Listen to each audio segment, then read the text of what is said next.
Assalamualaikum warahmatullahi wabarakatuh. Selamat malam pemirsa Vicom Channel. Balik lagi dalam podcast Meja Bual bareng saya Tasya.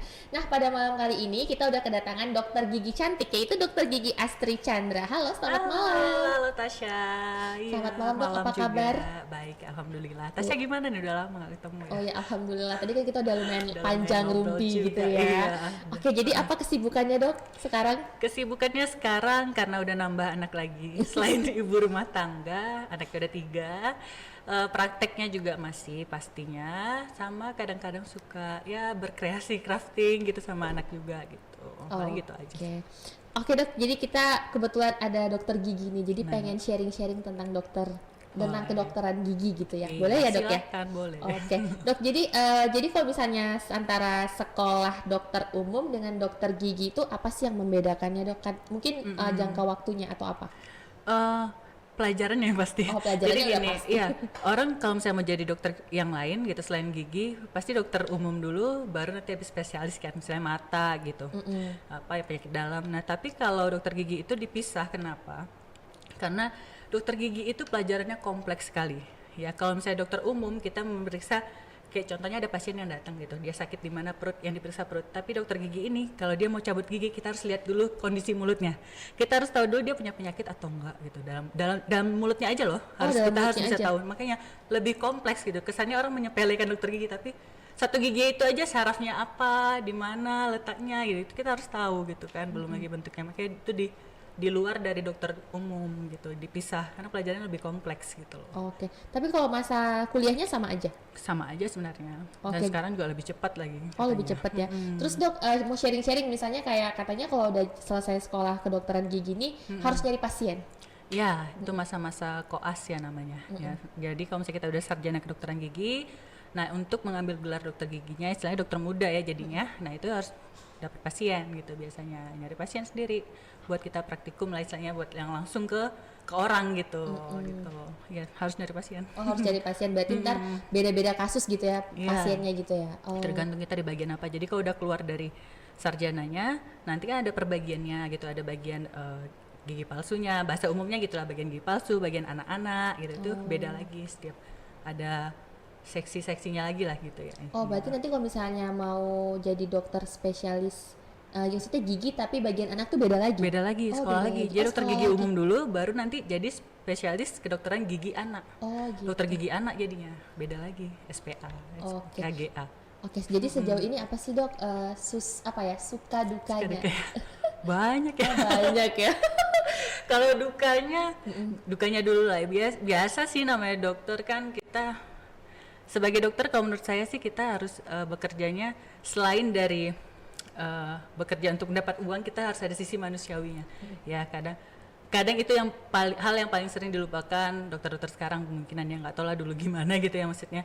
Itu jadi gimana kita sebagai dokter itu harus memikirkan di mana manusiawinya kita dan juga di mana kebutuhannya kita karena kerjaan kita, istilahnya bayaran buat kita gitu. Nah, itu banyak, kalau diceritain lagi lebih panjang lagi, kompleks. Nah, kalau sukanya karena bisa menolong orang, balik lagi ke manusiawi juga sih, bisa menolong orang. Kalau orang kesakitan gigi terus kita bisa membantu dia, atau ingin benerin gigi kita bisa bantu dan orang itu senang, kan tentu kita juga jadinya senang gitu. Ikutan kan happy iya ya. ikutan senang gitu aja sih Oke. paling. Terus dok, kalau misalnya sakit gigi nih, terus kita mau cabut gigi, kenapa nggak bisa di saat itu juga dok? Pada saat itu namanya lagi sakit kan, nah jadi ada syarafnya yang bermasalah, kemungkinan mungkin ada kumannya, bisa jadi lagi infeksi. Nah kalau kita cabut saat itu, yang pertama kemungkinan saat kita suntik itu dia nanti cuman tebel aja, tapi pas saat dicabut terasa karena syarafnya itu nggak ke anestesi. Oh, oke. Tetap Karena masih lagi sakit. bermasalah itu ya. Oh. Nah yang kedua, ini kan namanya syaraf, aliran darah, namanya kalau lagi infeksi, kalau kita cabut itu kan nanti darahnya bisa kemana-mana ngalirnya. Kalau dia masih ada infeksi dan masih ada kuman, kalau kemana-mana itu yang bahaya. Nah kenapa kalau misalnya lagi sakit kita lihat dulu, kalau misalnya ada infeksi kita kasih antibiotik dulu biasanya. Nah Oke, kadang kan berarti orang, disembuhin kalau dulu dokternya ya? biar dia datang lagi aja pasti. Iya, Nah, benar. itu yang paling saya kesel, aduh ini dokter yang tahu gitu loh, kadang-kadang Iya. ya mungkin nggak bisa disalahin juga, mungkin ada beberapa oknum yang seperti itu, tapi memang seperti itu, kita harus matikan dulu kumannya dengan antibiotik, baru kemudian datang lagi. Kalau masih sakit tapi paling nggak udah di cover dengan antibiotik, bisa dicabut itu supaya mencegah itu tadi, kumannya ikut aliran kemana-mana, ke kepala, mata gitu. Nah itu yang bilang orang pada takutnya cabut gigi bisa bikin buta ya dok, sebenarnya Iya. enggak kalau Oh, enggak misalnya juga ya. lagi ada infeksi ya gitu. Oke oke. Terus kan kalau kita cabut gigi juga biasanya kayak dicek tensi gitu ya dok. Ya. Jadi kalau memang tensi tinggi nggak boleh dok. Nggak boleh, kadar gula darahnya juga Oh, gitu. kadar gula Cek. juga ya? Ya kalau lagi tinggi.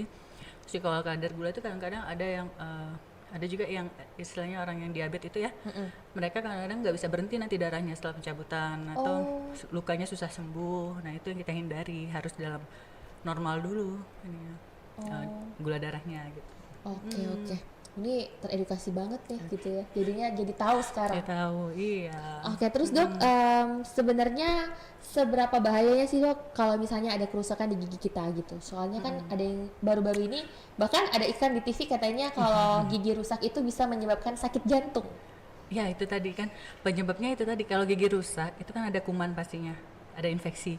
Nah namanya aliran darah kita ini ke seluruh tubuh kan, dan pusatnya di jantung, otomatis dong kalau misalnya kita biarkan kumannya ikut jalan, nah bisa kemana-mana, terutama jantung. Itu yang bikin orang bisa meninggal, bisa apa yang ada dulu ya, kalau nggak salah artis dulu meninggal karena cabut gigi katanya gitu kan.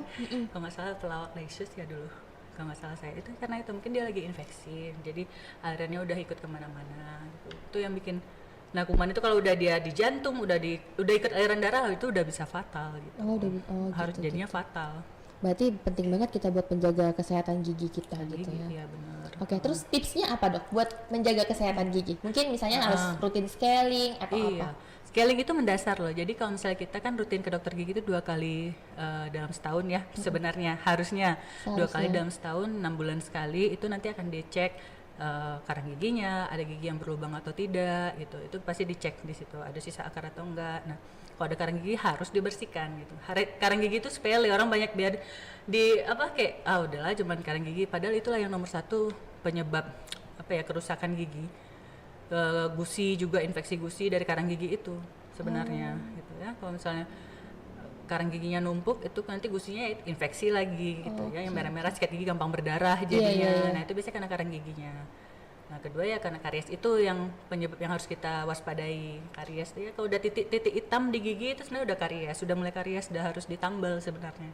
Oh ditambal ya dok? Nah, pencegahan supaya dia makin ke dalam kumannya. Nanti tiba-tiba gigi udah groak nggak tahu, karena dibiarin itu dari titik hitam itu aja gitu. Padahal kalau saat itu dia datang dan langsung tambal, bisa dicegah jadi ke dalam kumannya gitu. Oh oke. Nah terus juga kayak misalnya anak-anak nih dok, kalau saya nih misalnya zaman dulu nih, bukan zaman dulu kayak udah tua banget padahal nggak juga, malah masih berapa gitu ya. Nah biasanya kan cuman emang kayak nggak punya riwayat sering ke dokter gigi gitu, jadi dari kecil tuh nggak pernah cabut gigi ke dokter gigi, cuman kayaknya sekarang Lepas sendiri gitu apa? lepas sendiri.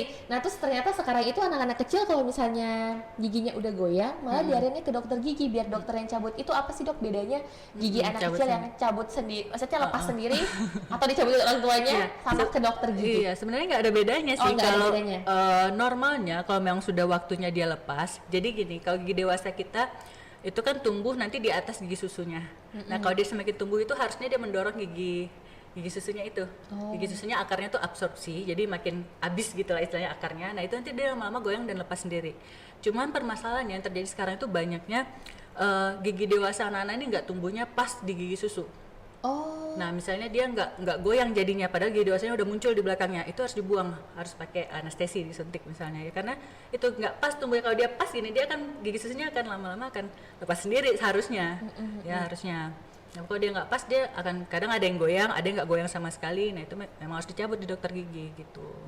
Gitu. Itu memang dia pasti akan lepas sendiri. Gitu. Cuman itulah yang membedakannya gitu ya. Jadi tapi masih boleh lah kalau misalnya kayak pakai benang gitu. Bisa kan gitu. Cuma ya? hati-hati infeksinya aja sih ya kan, kita nggak tahu kuman atau apa dari benangnya gitu ya. Harus higienis kan, apalagi mulut gitu. Ya. Terus juga tapi masalahnya nih mau bawa anak kecilnya ke dokter gigi nih loh dok, kan biasanya kalau disebut ke dokter aja mereka udah nangis-nangis. Jadi gimana dok cara menangani? Memang kalau bisa sebisa mungkin sebelum anak itu ada keluhan dibawa ke dokter gigi. Gitu. Misalnya diajak, yuk main-main ke dokter gigi buat kontrol aja, buat perkenalan dulu ke dokter gigi. Itu nanti ada kursi yang kayak bisa naik pesawat, lo kayak naik pesawat gitu misalnya gitu. Itu dibawanya tuh sebelum dia ada keluhan entah sakit gigi atau harus dicabut. Jadi nggak berarti ini pas peran orang tuanya juga ya? Ya, peran orang tua tuh penting. Kadang-kadang malah orang tuanya kan yang malah yang nakut-nakutin atau malah yang takut.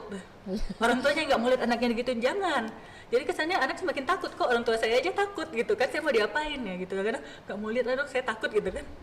Ya nggak boleh gitu, temanin anaknya gitu kan. Terus juga jangan nakut-nakutin, itu benar Tasya, banyak sekali orang tua yang tanpa sengaja kayak misalnya anaknya lagi nakal nih, lagi aktif gitu, nanti tiba-tiba udah diam, nanti dibawa ke dokter lo disuntik gitu. Nah itu kan secara nggak langsung mental anak udah, wah berarti dokter ini menakutkan ya, karena saya kalau nakal mau dibawa ke sana, gitu. Itu juga jangan sampai kayak gitu. Jadi bawa anak tuh dari usianya sedini mungkin, saat udah bisa menerima perawatan itu di atas 4 tahun biasanya. Anak-anak yang sudah bisa menerima perawatan di atas 4 tahun.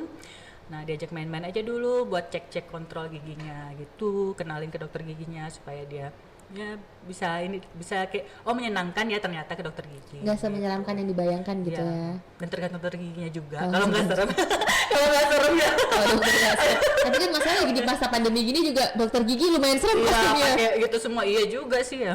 Iya sih bener juga. Iya, terus gimana nih dok di masa pandemi kan pas awal-awal itu sampai klinik gigi tutup gitu dok. Harus jadi tutup dari PDGI. selama corona nih kita nggak boleh sakit gigi karena nggak ada dokter gigi. Gimana iya, dok? Karena kemarin itu memang sempat tutup itu dari PDGI kan, disuruh minta ya kalau misalnya ada pasien yang sakit gigi itu saya menerima misalnya dari WA atau apa, bagaimana yang darurat aja gitu. Yang darurat saya bisa dengan obat, kalau nggak bisa dengan obat memang harus ke praktek, tapi seminimal mungkin selesai itu udah langsung selesai pulang gitu, yang taruh obat di giginya misalnya tanpa penggunaan alat-alat yang menggunakan semprotan air gitu, jadi biar tidak menyebarkan virus gitu kan, jadi kayak seminimal mungkin pakai penggunaan alatnya gitu. Apalagi kan istilahnya dari mulut ya dok ya, ntar droplets kemana-mana gitu ya. Iya, makanya bahaya juga. Bahaya, itu yang dihindari. Jadi gimana dok selama pandemi ini praktek pakai baju gitu dok? Ya saat udah boleh praktek lagi ya gitu, APD-nya level 3 gitu, semuanya lengkap harus semua. Malah sekarang level 5 lagi katanya ya. Gitu. Ya bener-bener yang harus, ya yang penting sih setiap udah pasien kita ya ganti gitu kan, ganti ruangan disemprot, sirkulasi udara juga harus benar gitu ya di dalam tempat prakteknya itu gitu. Mudah insya Allah aman aja. Insya Allah aman ya, mudah-mudahan sehat-sehat semua aja. Amin. Iya. Terus dok mau ngebahas ini nih, mau julid dikit. Julid kok diniatin ya. Ya kan kalau kita ngeliat di Instagram tuh dok sekarang apa ya, gigi-gigi orang-orang zaman sekarang nih macam-macam bentuknya, yang divinir lah. Tapi kan kalau kayak behel dari zaman dulu juga ada kan dok. Cuman banyak juga korban gitu dok. Korban dari para tukang gigi gitu. Terus juga salon gigi, bilangnya dokter gigi. Terus ada tukang gigi, ada salon gigi gitu. Apa sih dok? Ini fenomena apa gitu? Iya, sebenarnya karena gini, mungkin fenomena orang mau cantik tapi mau murah, mungkin ya. Mau budget kayaknya ini ya. Iya. Ya ke salon manggil tukang gigi ya. Tukang gigi itu sebenarnya fungsinya mereka, tugasnya itu misalnya kayak bikin gigi palsu, itu memang bisa dari ranah tukang gigi gitu. Tapi kalau udah veneer, misalnya scaling apa, nggak boleh ya, nggak boleh, itu bukan kerjaan mereka. Apalagi kalau tukang giginya itu sebenarnya boleh bikin gigi palsu, karena bagian labnya, teknisnya. Misalnya labnya istilahnya yang bikin gigi palsunya, yang cetak, apa ya istilahnya kalau bahasa Indonesianya, intinya nanti jadiin gigi palsunya udah terbentuk gigi palsu, itu bagian lab misalnya. Itu di tukang gigi. Bisa mereka. Tapi kalau udah kerjaan yang kayak scaling dan veneer itu sama sekali bukan ya, karena mereka tidak belajar anatomi gigi satu, terus belum lagi persyaraf-syarafan giginya ya, dan bagaimana implikasinya. Kita tambalan ganjel sedikit aja itu sakitnya luar biasa loh. Tambalan ganjel, misalnya kita nambel ganjel gitu, gigitnya nggak enak, kita biarin itu lama-lama pasti jadi infeksi tuh, gusinya jadi sakit terus bisa sakit ke kepala apalagi veneer yang di salon-salon itu yang saya lihat mereka hanya ditempel aja. Bentuk giginya kadang bentuknya sama semua kayak putih, permen ciklet gitu kan sih, kotak-kotak putih gitu, sama semua karena mereka nggak tahu anatominya gitu kan, nggak tahu harusnya gimana. Mereka yang penting kelihatan putih, tapi putih kotak-kotak gitu kan. Padahal nggak gitu kan, namanya kita kedokteran apalagi yang dari segi estetik itu harus sebenarnya sesuai dengan normalnya, aslinya harusnya gitu. Mau dibagusin harusnya sesuai dengan bentuk aslinya gitu. Nah gitu, itu juga bahaya kalau mereka makin cuman ditempel-tempel gitu aja. Nah gigitnya kan ganjel, otomatis pasti nanti lama-lama gigi aslinya jadi goyang gitu. Sama kayak behel-behel yang abal-abal itu juga gitu, kalau salah-salah malah narik yang mana giginya malah lepas nanti kan goyang. Udah ada pernah kejadian yang berita yang cewek itu jadi lepas semua karena pakai behel. Pembalap itu bukan? Iya, yang mana tuh, janganlah gitu. Gigi ini aset seumur hidup gitu ya, sayangilah gigi, bukan kita orang Indonesia itu normal kok giginya putih kekuningan ya, normal, itu sangat-sangat normal, kecuali orang bule itu memang putih sekali. Nah makanya nggak perlu, kalau yang nggak perlu tuh nggak usah gitu. Nggak usah lah, nggak perlu. Saya aja giginya putih kekuningan juga nggak ada vinir ngapain gitu ya. Karena, ya. Jadi sebenarnya fungsi dari veneer tuh apa dok? Nah kalau Kan ada juga tuh yang kayak bikin gigi kelinci gitu yang dua lebih apalagi panjang itu gitu kan, kalau itu apa nggak ada namanya, Dok? ya memang veneer Veneer juga. juga. Makanya saya sih berprinsip sejauh ini kalau memang pasien itu nggak perlu, saya nggak akan rekomendasikan gitu ya. Karena kan mereka yang maksa gitu, mau cantik giginya nggak apa-apa, karena kalau veneer ini otomatis giginya harus dirusak sedikit gitu, kita ambil sedikit bagiannya gitu. Bagian giginya tuh harus ditipisin. Nah makanya kalau di salon kan langsung tep aja, karena mereka nggak berani kan buat harus nipisin apa segala macam, takut ngilu pasiennya. Ya iya, karena memang ada prosedur seperti itu. Nah kalau gigi pasiennya baik-baik aja tapi dia mau lebih putih, mau panjangin, saya kadang-kadang nolak. Terus terang aja saya akan bilang untuk apa gitu ya, kecuali giginya memang ada kariesnya, misalnya memang hitam atau udah bolong di depan, itu oke, sekarang kita bikin veneer. Itu saya sangat anjurkan yang seperti itu kalau memang mau veneer gitu ya. Itu kalau jadi ditambal tapi sekalian dengan metode veneer biar dia lebih bagus tambalannya, karena memang gigi sebelumnya udah rusak, ada karies. Nah kalau giginya masih bagus-bagus aja tapi tiba-tiba mau veneer, nggak usah ya. nggak usah ya. Nggak usah, sayangi giginya. Sayang giginya. Ya. Sayang juga duitnya kan. Iya. Oke, terus kalau misalnya ada istilah giginya tuh di crown, tuh diapain dok? Di crown itu kalau misalnya giginya udah kerusakannya lumayan besar, cukup besar, misalnya gigi aslinya tersisa sedikit. Nah crown itu kan kayak jaket gitu ya, diselubung nanti giginya. Jadi nanti giginya itu di bikinan lab ya, tergantung bahannya, nanti ada porselen, ada macam-macam lagi bahannya, nanti dilemkan ke sisa giginya itu. Jadi kayak diselubung gitu. Masukkan.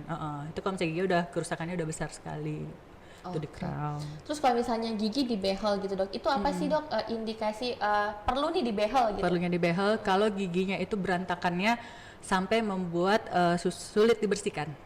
Ya, misalnya gigi bawahnya tuh sampai kayak bentuknya akordion, itu kalau kita sikat gigi kan kadang nggak ada bagian yang nggak kena dengan sikat giginya, atau giginya yang di atas gitu kan mengganggu kalau menutup mulut atau mau gigit sakit. Nah kadang hal-hal pokoknya yang secara teknis akan mengganggu dari makan gitu, atau dari penampilan, saya terlalu maju atau nah, sebaiknya seperti itu gitu. Kalau udah bagus juga ngapain lagi. Ya, kan? Berarti kalau misalnya pemakaian behel itu juga tergantung kondisi si pasien masing-masing ya? Kondisi giginya. Tapi kalau di behel tuh berarti memang harus ada yang dicabut dulu? Tergantung. Tergantung juga. Nah makanya ini lagi, kadang-kadang yang kalau abal-abal itu mereka nggak ngerti kayak gitu kan, tiba-tiba nanti ada yang cabut aja atau malah dibiarin aja ternyata dia ruangannya nggak cukup. Nah jadi malah ngembang giginya gitu. Nah kalau pencabutan itu dilihat dulu, kalau misalnya gigi kita numpuk, otomatis kan itu mungkin rahangnya kecil, giginya besar-besar, kemungkinan seperti itu. Nah itu mungkin ada yang harus dicabut supaya giginya jadi masuk semua rapi. Nah itu salah satu contoh kenapa harus dicabut, alasannya itu gitu. Kalau misalnya dia, itulah dokter gigi itu ada perhitungannya saat mau bikin. Kalau ternyata ruangannya cukup, nggak usah pencabutan. Jadi dok, kalau misalnya sebenarnya dari segi anatominya itu, misalnya kan gigi itu ada yang rapi, ada yang nggak rapi. Sebenarnya kalau dia tumbuhnya itu nggak rapi itu sebenarnya apa? Karena gitu? Faktornya apa gitu? Iya, bisa jadi dari misalnya turunan ya, bisa satu itu. Terus kebiasaan saya nyisap jempol dari kecil, nyusu botol. Itu ngaruh ya dok? Semakin maju giginya ngaruh. Terus, nah kalau secara itu seperti itu ya, misalnya turunan sama itu. Ada lagi yang karena faktor genetisnya itu ini, rahangnya kecil itu tadi giginya besar-besar, atau rahangnya besar giginya kecil-kecil jadi jarang-jarang. Nah itu genetis juga ada, dari genetis kan turunan berarti kayak gitu ya. Oke. Terus dok, kalau misalnya di usia misalnya udah kayak 20 tahun ke atas gitu, kadang-kadang suka sakit gigi karena gigi geraham yang terakhir gigi bungsunya. Iya. Itu gimana sih dok? Apa emang semua orang bakalan seperti itu atau gimana? Kebanyakan iya, tapi ada juga sih yang enggak. Ada yang enggak tumbuh juga. Jadi gigi bungsu ini karena dia tumbuhnya terakhir, kemungkinan kan gigi lain tuh udah pada tempatnya. Udah pada tempatnya, begitu dia mau tumbuh, nah kan mendorong gigi yang lain, terutama yang di depannya itu kan menimbulkan sakit. Nah itulah yang namanya impaksi. Impaksi itu jadi dia nggak bisa keluar. Itu mau tumbuh tapi nggak bisa keluar gitu. Atau bisa dia tumbuh cuma setengah gitu. Atau tumbuhnya miring kayak itu karena dia terakhir kan. Nah kalau dia mengganggu memang harus dibuang. Operasi kecil lah ya, harus dioperasi kalau dia mengganggu, karena kalau saat sakit cuma makan obat sakit nanti pasti akan begitu lagi. Ya, kalau saya tuh terus terang udah buang semua, karena nanti kalau sekalinya sakit tuh sampai ke bahu, ke leher belakang. Itu Iya. pasti sakitnya sampai ke situ semua. Oh gitu ya dok. Karena Berarti mau kalau- tumbuh gigi. Karena mau tumbuh gigi. Kita kayak anak bayi. Kayak anak bayi. Langsung Karena ya kita tumbuh udah gigi. tua, udah punya bayi. Baru tumbuhnya tuh baru Biasanya umur usia berapa? belasan, 17-an ke atas sudah baru mulai. Gitu. Tapi kalau misalnya 30-an pun ada. Oh iya, di 30 30-an ada. masih Oh gitu ya. Iya, Oke dok. baru tumbuh. Jadi kalau tapi sejauh ini dokter yang paling sulit tuh pasien yang seperti apa sih dok? Yang paling sulit itu ya yang takut, yang udah takut duluan. Takut Udah ya, takut iya duluan. sih. Tasya juga kayak takut banget ke dokter gigi. Sebenarnya kalau misalnya kita mau ke dokter gigi itu kayak kita mindsetnya kita mau sehat aja kok gitu ya. Misalnya apalagi kalau orang yang mau cabut gigi, misalnya memang udah di appointmentnya nanti cabut gigi gitu kan, dia udah mempersiapkan mental kalaupun ada sakit ya udah mungkin sakitnya begini kali gitu ya, sakit sedikit lah nggak apa-apa gitu. Yang penting saya harus sembuh daripada ini bikin penyakit ke lain, yang ke lainnya. Nah itu sebenarnya memang alatnya juga mengerikan sih dokter Iya gigi. kan? Apalagi kayak ada Bunyinya itu memang ya mengerikan lah memang pasti yang bikin orang juga takut kan. Nah tapi ya begitulah memang ada cuman ya mindsetnya ya gitu, kita karena kita mau sehat gitu, mau sehat ya ngilu, kalau ngilu udah dibayangkan dulu oke ngilu nanti paling ngilunya begini kayak oke saya bisa tahan, udah mindsetnya gitu dari rumah sebelum ke dokter gigi itu sih. Iya, yang tapi kan padahal sebenarnya sebelum tindakan juga biasanya di anestesi dulu ya. kalau cabut gigi ya Oh, kalau cabut gigi. Itu kalau anestesi juga ada macam-macam ya? Ada yang kayak suntik, disemprot gitu. semprot. Kalau anak-anak biasanya semprot, tapi kalau misalnya dia memang masih keras sekali tetap ada pakai suntik. Kalau Tasya datang gimana? Disemprot aja bisa? Boleh, nanti paling teriak abis. Teriak ya.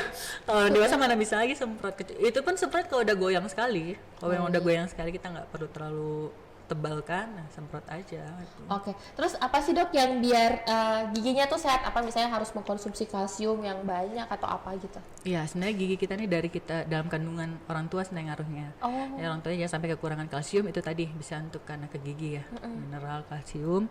Terus juga ya kalau dari kecil sih memang sudah dibiasakan dibersihkan sikat gigi kan, misalnya kayak anak Tasya misalnya berapa bulan gitu misalnya udah tumbuh gigi, tapi kan misalnya kalau tidur, nah untungnya kita kalau misalnya masih ASI sih biasanya tidurnya sambil nyusuin gitu ya sambil tidur. Nah tapi kalau dia udah mulai formula itu orang tuanya harus waspada, siapin kapas basah kalau dia udah ketiduran sambil nyusu, bersihkan gigi anak. Oh harus dibersihin?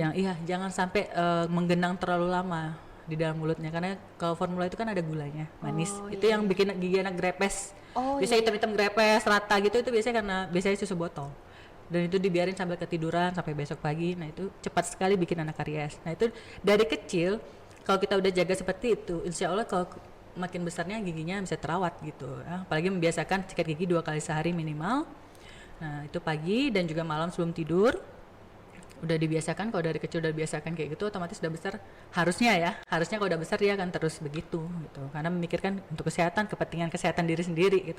Iya benar-benar. Ya, Berarti udah harus gitu. di training dari kecil-kecil ya Dari dok? kecil. Oke. Ya Terus juga katanya kalau anak ngulum makanan terlalu lama tuh juga itu ya dok? bikin cepat karies juga, karena kan kita di dalam mulut tuh makanannya kan nanti berubah jadi asam.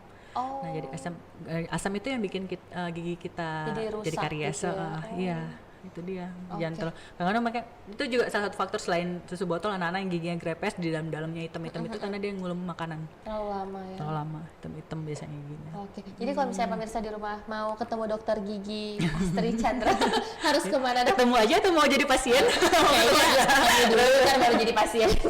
Ya kalau saya sih prakteknya di Apotek Garuda Bakar Batu setiap hari Selasa, Kamis, Sabtu malam. Tapi kalau siang di Klinik Al-Azhar Dr. Devri SPOG di Klinik Al-Azhar Batu 5 atas itu setiap hari siang jam 1-an gitu. Sampai Sabtu, Senin sampai Sabtu. Tapi kalau kita mau datang bisa bikin janji dulu kali ya? Boleh, saya ada sih nomor asistennya di Instagram saya taruh memang. Oh iya, ntar boleh kita insert nomornya. Boleh. Oke. Nah terus juga kalau dilihat nih dokter dokter gigi Astri susah banget karena biasa manggilnya Kak Enci gitu ya. Kak Enci. Kita kan karena kita karena kita udah gak bahas tentang kesehatan lagi, kita manggilnya Kak Enci aja. Iya, oke boleh. Oke. Nah terus kan kalau kita lihat tuh selain udah jadi ibu rumah tangga, jadi dokter juga praktek. Terus juga ternyata sukanya tuh crafting, bikin ini, bikin itu, kreatif sekali gitu. Nggak tahu, dari dulu sih emang suka gambar sebenarnya gitu, dari kecil tuh cita-cita bukan jadi dokter gigi sebenarnya. Cita-cita jadi apa? Cita-cita banyak, arsitek, kok nggak psikolog karena sering dengar teman curhat.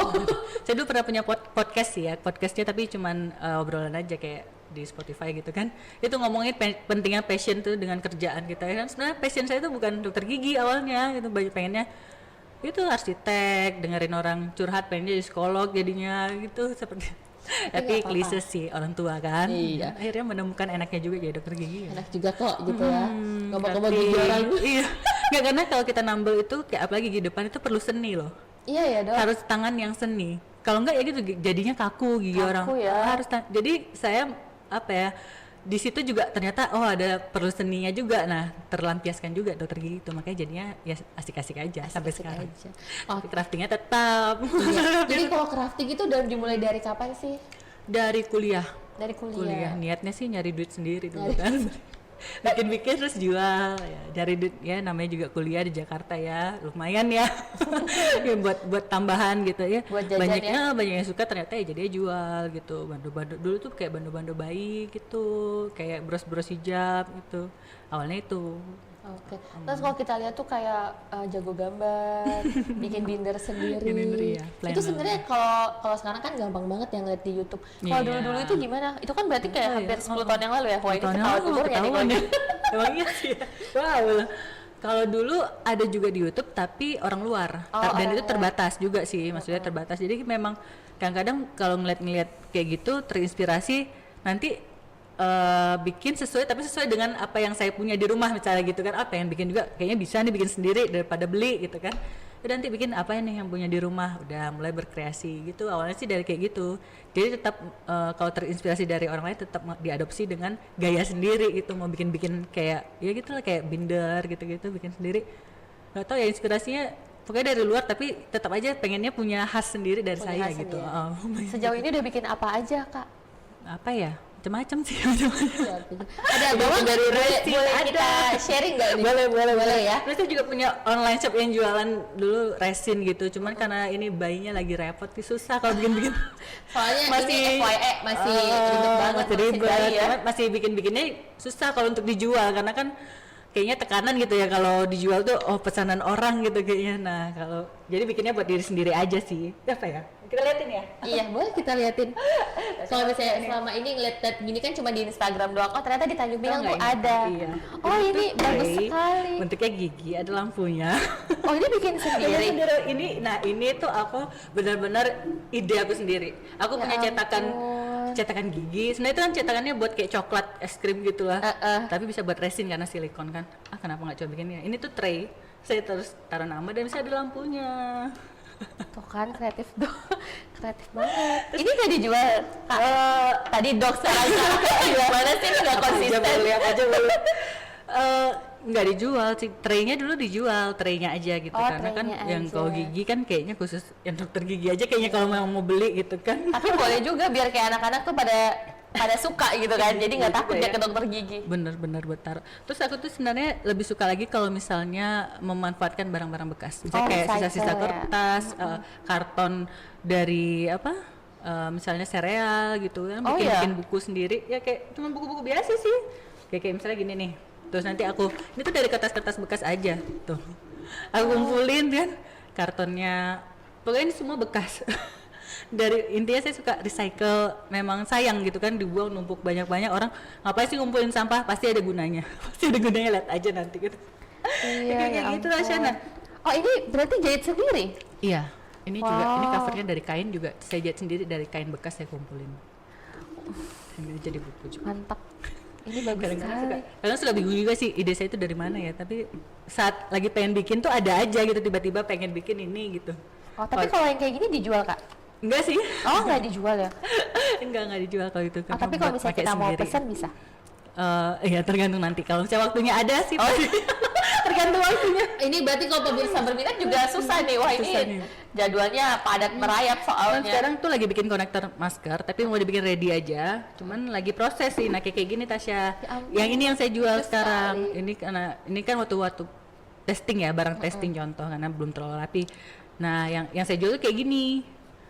Yang ready-nya udah habis kemarin. Nah ini lagi proses bikin lagi, cuman itu lemot jadinya karena kan nggak bisa standby cepet bikin gini, tiba-tiba ada ide, anaknya nangis, ada waktu lagi pengen fokus minta nyusuin, jadi buyar. Prosesnya ini kayak konektor masker gitu, ini udah dipakai sendiri sih, kayak gini yang sekarang lagi dijual. Tuh kayak gitu aja sih palingan. Kalau buat di rumah kalau gini-gini bahannya di Tanjung Pinang nggak ada kak? Enggak, atau online semua. semuanya online ya Kak? Berarti kadang-kadang kita ini memang kayak keterbatasannya tuh di bahan Iya, bakunya ya. harus online, dan itu kan online nanti ada biaya lagi buat Ongkos ongkos kirimnya. kirimnya. Cuma sih saya sebagian juga masih banyak bahan-bahan yang dari Jakarta dulu kan, waktu saya di Jakarta crafting yang saya bawa juga lumayan masih banyak gitu sebenarnya. Makanya dimanfaatin, sayang kan. Kalau buat saya suka bikin dekor buat rumah gitu juga, kamar ini kayak. Oh ini bikin Astri, sendiri. iya. Termasuk juga tote bag-nya, tasnya kan. Tadi saya udah cerita di tasnya juga. Ini juga saya nyulam sendiri tuh gambar ceweknya nih. Sama tasnya juga. Tapi ini ceweknya bukan Kak Astri tapi kan? Bukan. Oh, bukan ya? Jadi saya terinspirasi gambar itu dari majalah awalnya. Oh. Ya udah bikin dari warnanya hijau. Kalau ini kain-kain kanvas gini di Tanjung Pinang ada? Ini dulu juga kayaknya Nggak ada ya? Nggak ada. Nggak tahu ya sekarang. Saya jarang melihat. Kalau Mungkin di pun sini. kalaupun ada mungkin harganya jadi lebih Iya, mahal ya. benar lagi mahal kayaknya. Lebih mahal jauh. Terus kan berarti kan kakak nih ini bisa dibilang handmade ya kak. Iya. Kadang-kadang kan bagi yang nggak paham gitu ya, Iya. handmade mahal banget sih gitu. Iya, itu dia. Nah, itu juga salah satu yang bikin saya kalau mau jualan handmade tuh kayak yang mikir, orang ini pasti kalau yang nggak paham mikirnya Mahal deh. mahal, susah ngejualinnya. Ditambah lagi saya di Tanjung Pinang ini, Iya. orang mikir ongkir. Kalau yang kalau saya taruh di misalnya platform buat jual beli gitu ya, online, orang mikirnya oh jauh nih, nanti ongkirnya mahal gitu kan. Kalau saya Jakarta dulu kan enak aja kan, kalau mau kirim kemana aja. Nah itu salah satunya. Mahal itu karena waktu, selain Iya. bahan ya, waktu. Apalagi saya terus terang aja, kalau saya sebagai dokter gigi, mendingan ini pasien kan, dikit aja, nggak capeknya nggak banyak, bisa dapat duitnya jelas gitu. Tapi memang passion saya ada tetap di crafting ini, makanya saya tetap di waktu luang menyempatkan crafting gitu. Terus juga selain waktu juga ide ya kak. Ide, iya sih, ide itu juga mahal. Ide tuh mahal, cuma kadang-kadang orang mahal lah gitu ya. Orang Kadang-kadang nggak kalau ngerti handmade gini. itu, nggak ngerti ide itu kan gimana kita bisa mengkreasikan suatu produk gitu kan, yang berbeda dari orang lain gitu, yang punya khas sendiri. Bener Oke. sih ide. Tapi kakak kalau ini selama ini jualannya apa? Media sosial? Instagram sih gitu dulu. ya. Oke, Iya. ntar kita boleh insert ya. Iya. Tapi jangan lupa kalau mau pesen harus sabar waiting list ya. Itu juga dibikin sekarang yang ready aja, Oh, yang makanya ready aja. di readyin dulu semua konektor maskernya biar nggak pakai nunggu pesanan orang gitu. Capek kalau nunggu pesanan orang itu, nanti kalau tiba-tiba waktunya nggak ada, kasihan nunggunya kelamaan. Iya nanti bener kan. sih. Oke, ini bagus banget. Ya ampun, kreatif ya. Nanti kalau udah jadi lagi satu, kasih Tasya deh. Oh, Soalnya ini udah dipakai soalnya. padahal nggak apa-apa loh. Iya, Padahal nggak makasih, minta Tasya. juga. Dia kenang-kenangan. Iya, kenangan. Makasih loh. Iya, Iya, ini dia. kan berarti Kak Anci kan kebetulan punya anak perempuan, berarti dia happy banget ya. Soalnya Iya. ibunya bisa buat segalanya. Iya, dia juga korban ini eksperimen. Eksperimen Tiap awalnya. ada satu bikin, nah nanti dia nyobain atau jadi modelnya. Kalau kakaknya tuh yang nomor 1 tuh masih mau, tapi kan nomor 2 susah. Nggak mau, dia disuruh Nggak jadi mau. model, nggak mau diem. Oke, kayak bagus gitu. banget. Oke, jadi Kak Anci mungkin buat terakhir nih apa nih yang mau disampaikan ke teman-teman mungkin buat tentang Tentang apa nih? Tentang yang mana dulu nih? tentang kesehatan gigi gitu. Kesehatan gigi ya, yang paling penting. Ya, yang pasti sih saya berharap orang lebih sadar akan kesehatan giginya, jangan disepelekan, karena kesehatan gigi ini, yaitu tadi saya bilang, kuman ini kalau dari mulut bisa kemana-mana, fatal akibatnya. Nah, apalagi zaman udah modern gini, masa giginya masih nggak sadar gitu buat ke dokter gigi untuk, jadi ke dokter gigi itu jangan karena udah sakit gigi aja gitu ya. Jadi udah sadar akan kesehatan gigi, datang rutin, Periksakan 6 bulan gigi, sekali periksakan gigi, cegah sebelum terlambat gitu ya. Dan jangan berpikiran juga setiap dokter gigi, apalagi dokter gigi ya, memikirkan hanya biaya aja gitu kan ya, nanti mahal-mahalin gitu, atau siapin budget khusus untuk ke dokter gigi, kan bisa tuh dalam tiap bulan. Itu aja sih yang penting, 2 kali dalam setahun ke dokter gigi cek, terus juga sikat giginya, caranya juga udah banyak kok di YouTube ya, cara yang baik dan benar. Terus juga untuk orang tua yang sudah terlambat, misalnya kayak dulunya ngerasa nggak disuruh ke dokter gigi, nggak disuruh jaga kesehatan, nah ke anaknya dimulai gitu, diedukasi anaknya dari sekarang. Dan orang tua juga harus mengedukasi dirinya sendiri juga, intinya gitu sih, bawa ke dokter gigi main-main gitu. Jadi ya, orang tuanya mencontohkan anaknya ya. iya benar kan. Memang kalau dulu kan karena memang mungkin bahannya nggak ada, alatnya nggak kayak sekarang maju kan, nah jadi orang juga ke dokter gigi ya enggak, kalau nggak sakit ya udah gitu kan, nggak berpikiran untuk mencegah terjadi kerusakan gigi gitu. Oke deh. Gitu aja sih. Oke, terima kasih banyak ya Kak Sama-sama Astrid atas lo, sharing-sharingnya Tasya. hari ini. Semoga Sama. bermanfaat buat pemirsa di rumah. Amin. Iya, Oke, jadi makasih juga buat- udah diundang sini ya. Iya, sama-sama. Jadi buat pemirsa yang mau periksakan gigi bisa datang ke dokter gigi, atau mungkin kalau mau ketemu dokter Astri bisa ke prakteknya. Iya, Terus juga boleh. kalau mau beli ya harap sabar ya, ngantri. Ini bukan ngantri, ini tergantung Tergantung waktu dan juga mood dokternya. Iya. Oke deh, Gak niat banget jualannya ya. Iya, Gimana masih sih? karena iseng sih emang. gak apa-apa, gak apa-apa. Ya, nomor Yang- satu dokternya dulu. dokternya dulu yang penting. penting, ini belakangan gitu ya. Oke deh, sampai ketemu di episode Oke. lain. Terima kasih. Assalamualaikum warahmatullahi wabarakatuh. Waalaikumsalam. Bye bye.